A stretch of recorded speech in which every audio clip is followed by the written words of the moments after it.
Hello, everyone, and welcome to our presentation on data from employers. Data is more important than ever during these pandemic times, and getting information from our employers is so important moving forward in understanding our workforce and our business needs. My name is Rhonda Anderson, and I am the Director of Economic and Workforce Research in the Department of Higher Education and Workforce Development.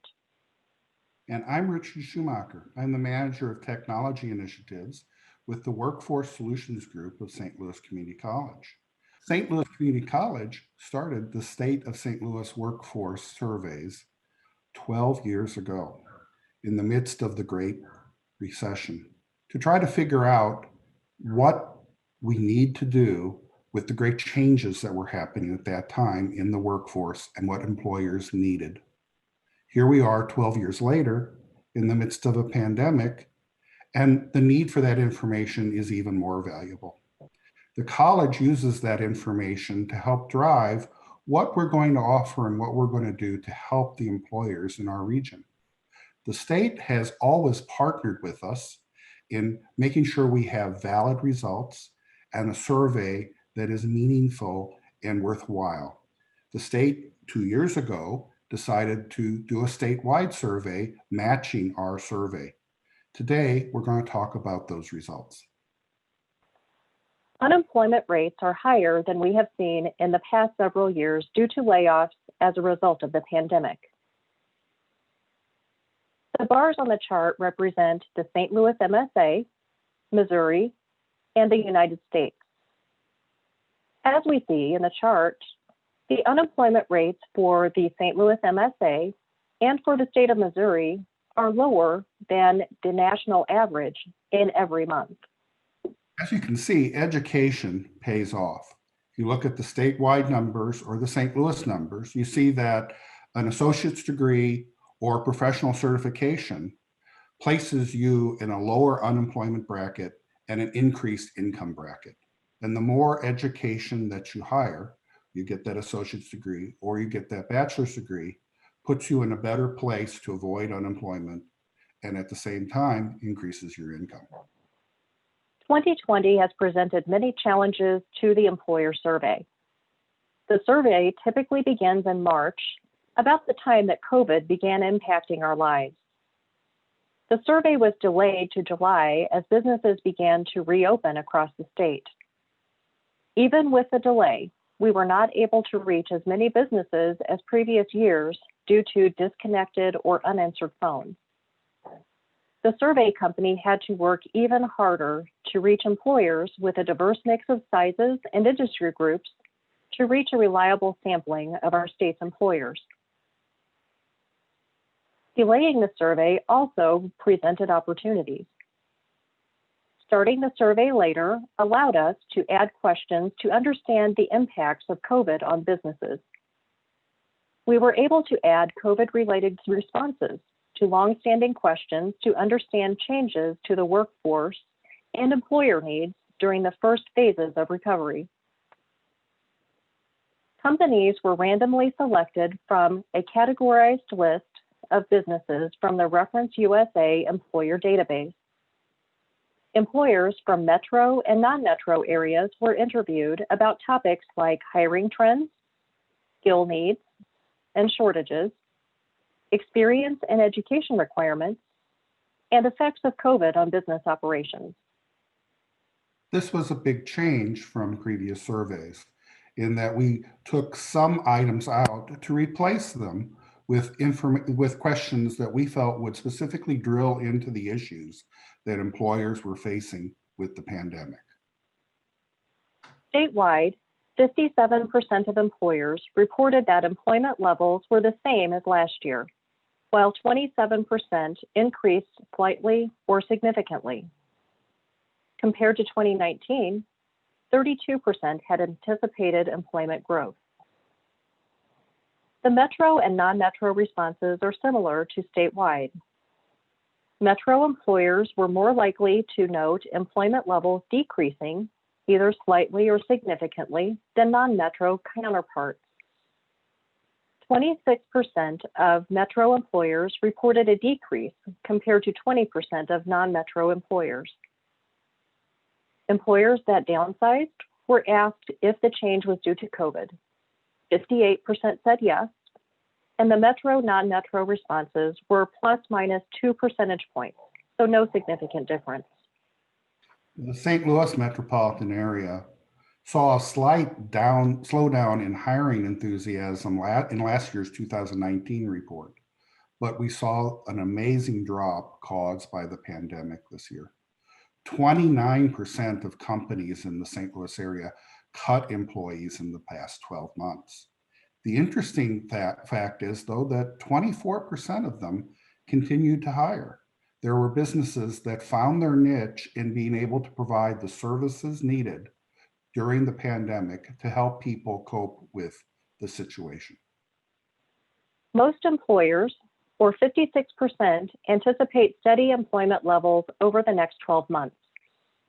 This represents a 7% increase over last year's survey.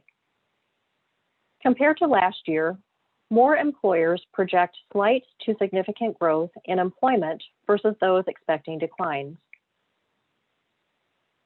The metro and non-metro employment outlook varied slightly from the state percentages. More non-metro employers, or 61%, anticipate remaining at the same employment levels compared to 53% of metro employers. More metro employers, or 42%, project slight or significant growth compared to 33% of non-metro employers. For the St. Louis area, we see amazing optimism in future employment.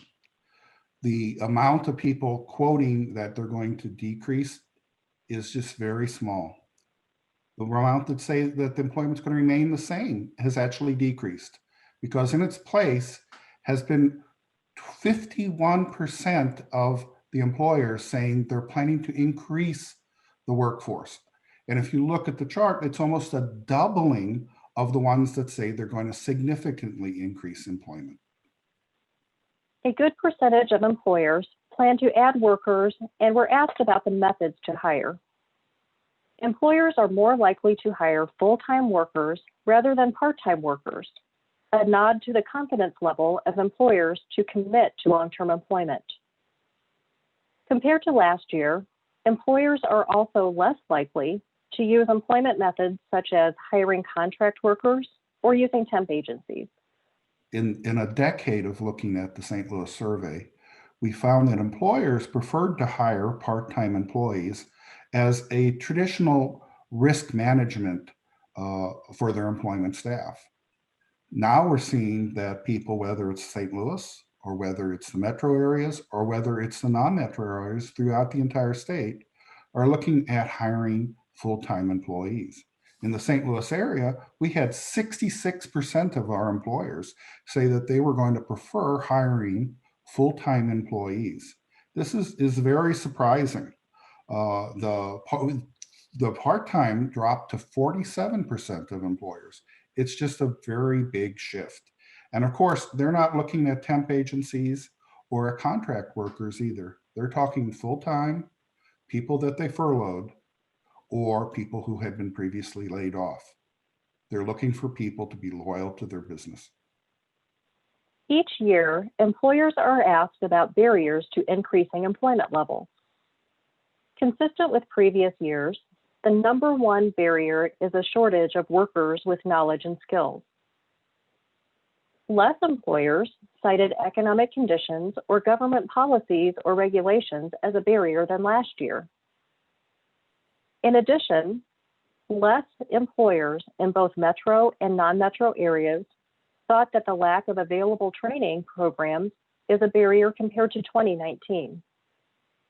This is encouraging, as they are accessing training options in many different forms.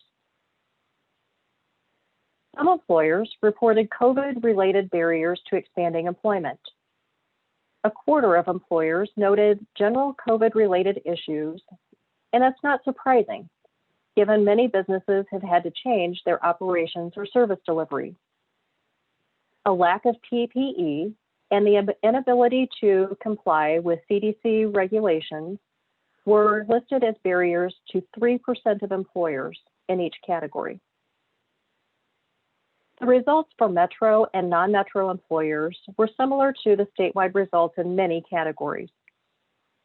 Less metro employers state that access to transportation is a barrier, while more non-metro employers state that a lack of childcare is an issue compared to last year. The year-over-year variations are slight, and we'll continue to monitor these areas for future surveys. The direction of changes are very interesting, however. We saw an increasing percentage, 17% of employers who felt that there were no barriers at all to their workforce growth. We also saw the decrease in government regulations, now 12%, as a barrier in favor of more of the pandemic-related barriers. We also continue to see, whether it's statewide or St. Louis, that the shortage of workers with knowledge and skills is the most important barrier. And when asked to rank the barriers of which barrier is the one that impacts us the most, again, it's that shortage of workers with skills. Number one stays number one. Companies employ workers in one or more functional areas or occupational groups. Employers were asked if they are seeing a shortage of skilled workers in each of these areas. The largest gaps are in skilled trades and patient care, with nearly half or more of firms that employ these functions statewide noting a shortage of skilled applicants. In skilled trades, there was a 12% increase in employers reporting a shortage from last year. In nearly all skill areas, shortages were higher in non-metro areas. 51% of non-metro employers reported a skill shortage in manufacturing and maintenance, followed by information technology, with a shortage of 21% compared to 9% of metro employers. We've looked at these 7 groups for a number of years now. And of these 7 occupational groups, skilled trade and patient care have come out near the top all the time. In the St. Louis area, we did have some interesting shifts with the pandemic that we'll have to see if they change again for next year.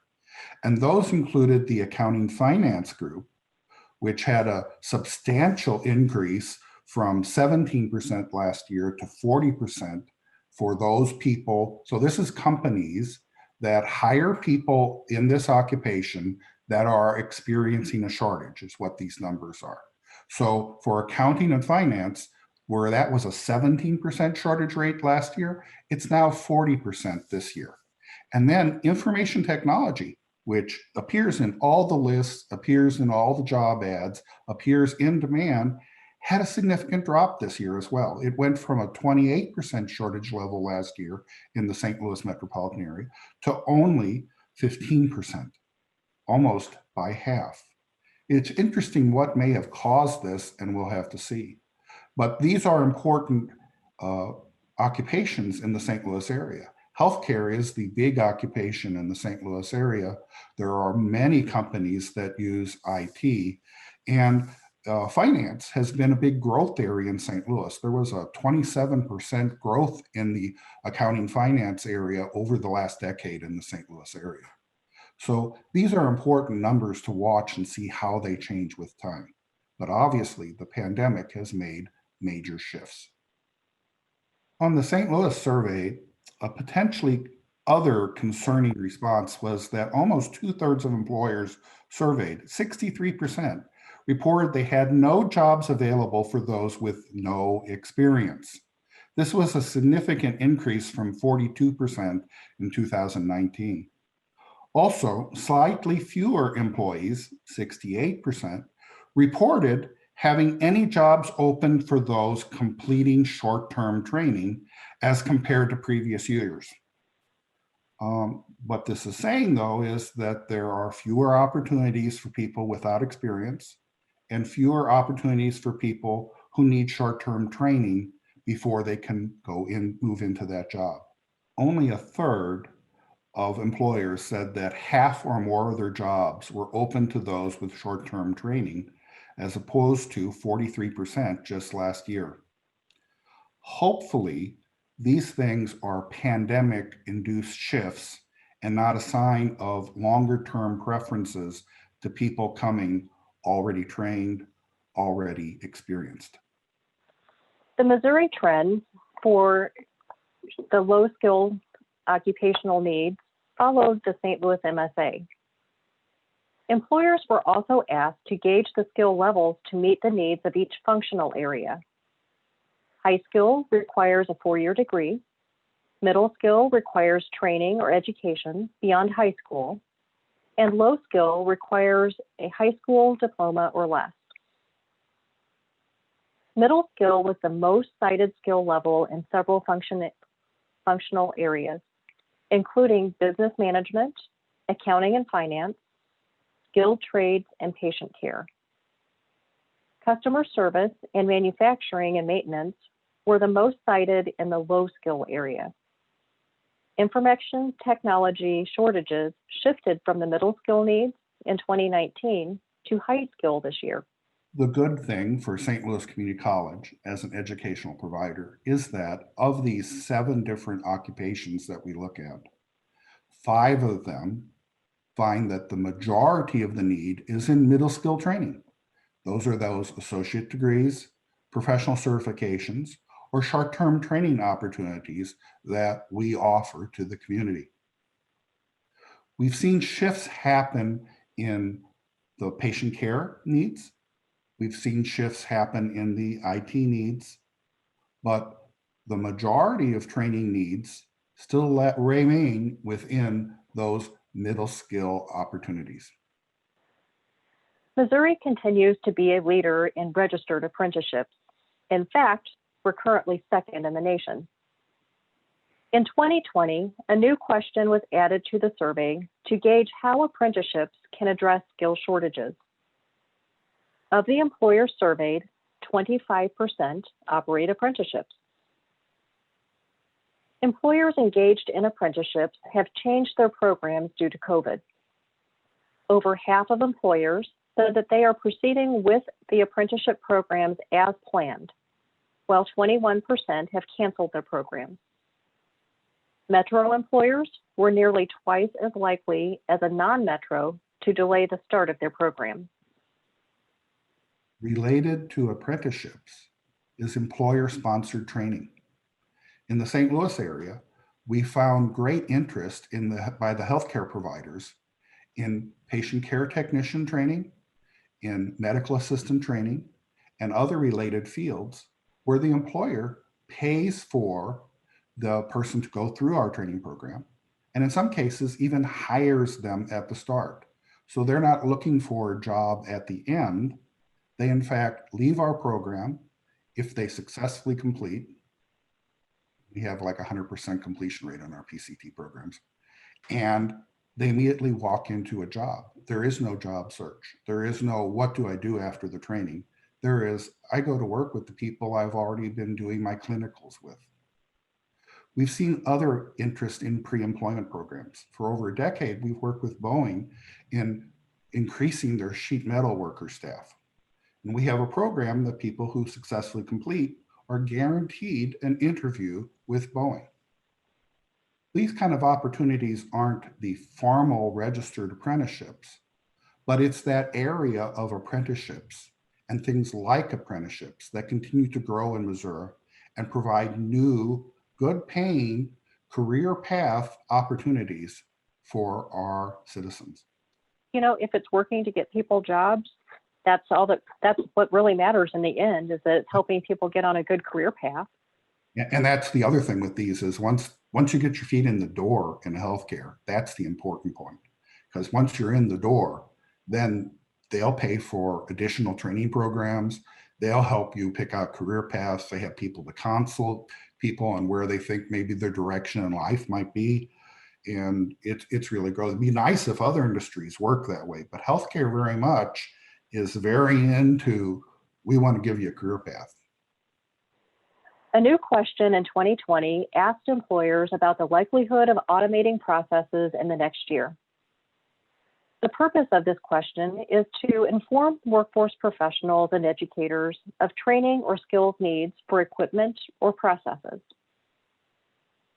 Statewide, 37% of employers stated automation was very likely or somewhat likely, while 40% of employers stated no plans for automation. Responses among the metro and non-metro employers followed the statewide trends. Employers were then asked about the impacts of automation. 38% of employers said that they expect no impacts on employment levels. 26% of employers stated that automation would require retraining of existing employees, while 10% would actually hire new people to support the automation. Only 5% of employers anticipated workforce reductions due to automation. One of the wonderful things about what we found on automation is that even though over half are considering the technology, either somewhat likely or very likely to add automation within their business, they're not doing it to replace people. They're not doing it to reduce their workforce costs. In fact, many of them see that they may have to retrain people or hire additional people that are specialized in the area. What they're looking at is it gives them other opportunities, ways for their business to perform better, and more opportunities to serve their customers better. Hazardous work, work that maybe is repetitive stress injuries, things of that nature, are those opportunities that people are looking at for automation. It's about making the environment better for the people and to be able to provide better product or service. Justice involved individuals represent a potential labor pool for employers. We had some surprising results in this year's survey. This year, 1/5 of employers statewide stated that they would not consider hiring an applicant convicted of a felony who had completed the sentence and/or probation.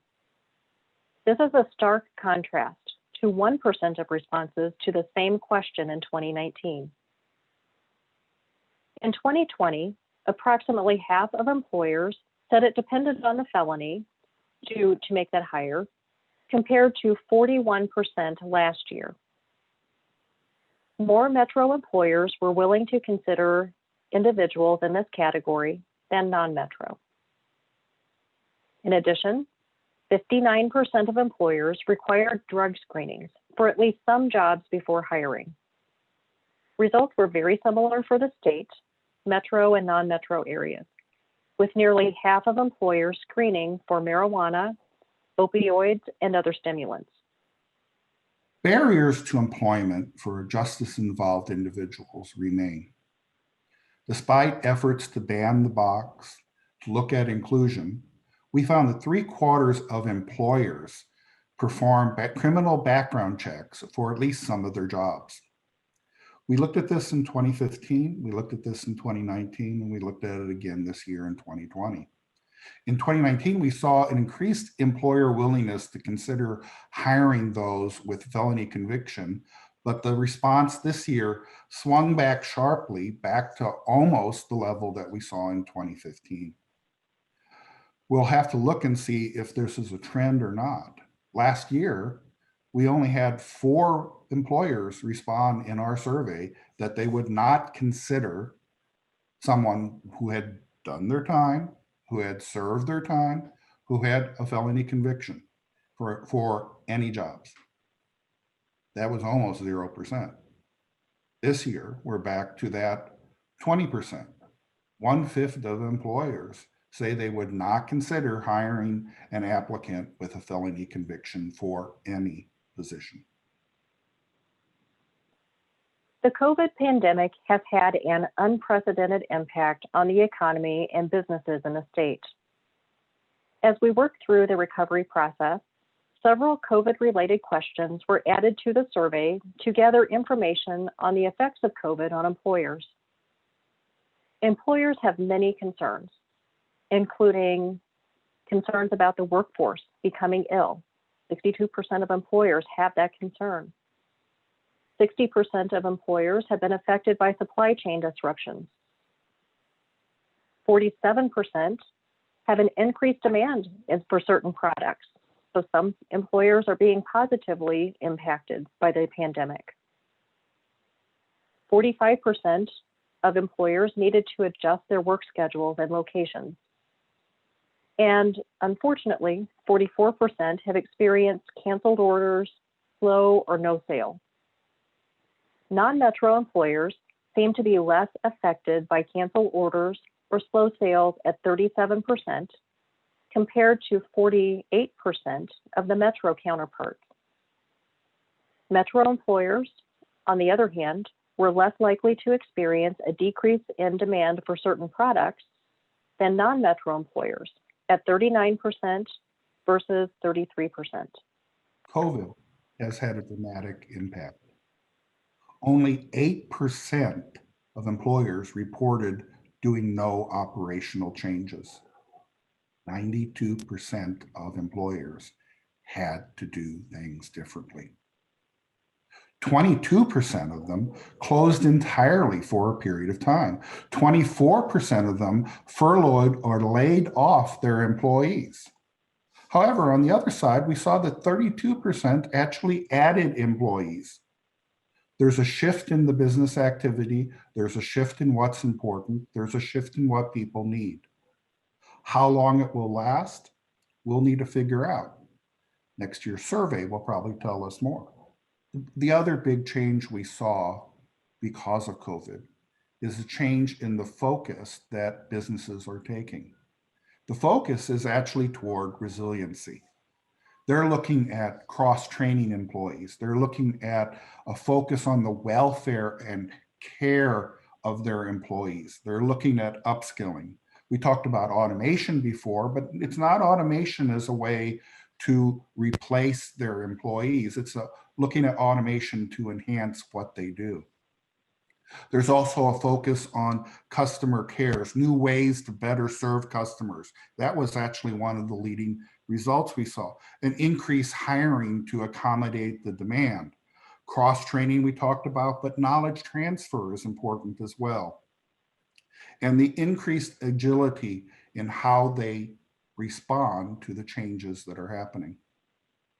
We're quite frankly interested in seeing what happens with next year's survey and seeing which of these trends continue, and if this is a major new direction shift that has occurred as a response to the pandemic, and how the needed customer services and products have changed.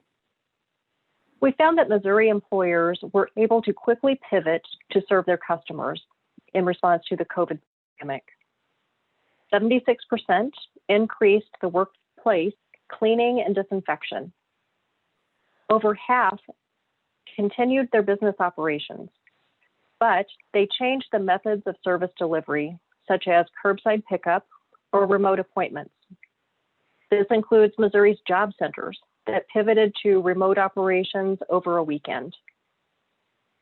42% of employers made special arrangements for vulnerable employees, while 39% cross-trained employees to ensure continued operations. Results for the metro and non-metro employers were very similar to the statewide responses. Listening to a virtual conference presentation at this moment. Is that the direction of the future? How can we tell? What works out for employers? It's very difficult. We found that some companies had no employees working remotely. That was 38% in the St. Louis area.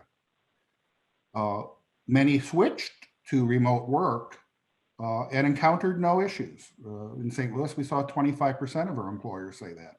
But that left 34% that experienced some challenges moving to remote work. Challenges like in broadband and job roles that weren't suitable, in team communication and collaboration. Many of them, the big one was that they found that 48%, many of them found that changes in work processes were required, like if the pandemic hasn't changed enough for us already. But that was 52% indicated a change in work processes are needed. Productivity, broadband, suspicion about if you got somebody slacking, that's that building and maintaining trust issue. And 48% found that they have job roles that are not suitable for remote work. So while it may become an important new change and option available to some, it's not an option that's available to all and may not be the future at all. I think that employers still aren't convinced that telecommuting is the answer, at least not for a large part of their jobs. I would agree that remote work is a hot topic among employers and in us workforce professionals as well, as we look to the trends. Right now, through the pandemic, it's really sped the timeline for conversion to working remotely for some employers. And as we ask the employers about the challenges to remote work, we see that they really are adapting when they can. Statewide, 47% of employers said that they do not have jobs that are suitable for remote work, at least 53%. Nearly as many employers, or 46%, said that changes in the workforce processes are required. Other issues that were cited by employers include broadband, team communication and collaboration, as well as tracking tasks and productivity. So it really matches the results from the St. Louis MSA. Notable differences in responses from the metro and non-metro employers were found in many of the categories. Surprisingly, 40% of metro employers were noting broadband issues, compared to 33% of non-metro. 34% of metro employers said that communications and collaboration were an issue, versus 23% of non-metro. 30% of metro employers said that technology training and support issues were important to them, compared to only 18% in non-metro. And then the last statistic that I'll throw at you is that 28% of metro employers note that company policies or culture was a challenge, compared to only 14% of non-metro employers. I'm not sure what to make of that. It may be that the non-metro employers have more people working remotely so that they can get the skill sets that they need to support their business. It may have been happening already. It's always hard to track people within statistics like our national sources like BLS or Census, because remote workers are reported from the place of business, not where they're actually sitting. It's one of those things that we need to continue to follow, because I guarantee it is a question that we get constantly. How many people are working remotely? How many people are working from home for their employer already? It's hard to track. We would like to invite you to download and look at our complete reports. They're about to be released. You're in fact seeing the data before other people do. You're in the secret group. Both reports will be available. On November 18th, St. Louis Community College will offer a virtual event. You can attend for free. Sign up at stlcc.edu/STL workforce, and you can participate in a Zoom conference that will talk about the findings in more detail even of our report. Likewise, on the Merrick website, the Missouri report will be available. In fact, it'll be available this Friday, right, Rhonda? Fingers crossed. We're hoping. So we'd like you to write down the two URLs on the slide. Come to our event on November 18th and make sure to download the State of Missouri report available this Friday. Rhonda and I both thank you for attending our presentation and look forward to your questions.